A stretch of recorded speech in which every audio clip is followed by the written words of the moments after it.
নমস্কার বন্ধুরা, চলে এলাম আরও একটা সুন্দর ভিডিও তোমাদের সাথে শেয়ার করার জন্য। তো আজকে নিয়ে এসেছি গ্রামের সুন্দর একটা ভিডিও। গ্রামের কিন্তু এই সময় কিন্তু এই পৌষ মাসে শীতকালের সময় কিন্তু বর্ষা ধানের এই যে ধান কাটা হয়, যে বর্ষাকালে ধান চাষ করা হয় সেই ধানটা কিন্তু এখন তোলা হয়।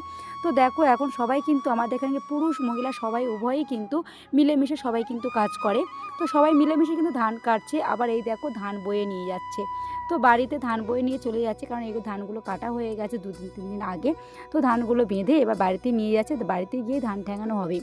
তো এই যে তলাগুলো দেখতে পাচ্ছ, এই তলাগুলো কিন্তু খোড়ো ধান চাষ করার জন্য। খোড়ো ধান মানে যেগুলো হচ্ছে তোমার বৈশাখ মাসে যে ধানগুলো ওঠে, মানে গরমকালে, সেই ধানগুলো কিন্তু এখন কিন্তু অঙ্কুর বের করে বীজ করে মাঠেতে এইভাবে কিন্তু সুন্দরভাবে ফেলতে হয়। তারপরে ছোটো ছোটো গাছ বেরোবে, এই গাছগুলো তুলে আবার কিন্তু মাটিতে বসাতে হবে, কাদা মাটিতে বসাতে হবে, তারপরেই হবে কিন্তু খোড়ো ধান, মানে গরমকালে যে ধানটা হয় আর কি, সেটাকে আমরা খোড়ো ধান বলি। আমাদের আঞ্চলিক মানে আমাদের অঞ্চলের এই ভাষাতে আমরা খোড়ো ধান বলি। তো তোমরা কে কী নামে বলো অবশ্যই তোমরা জানিও।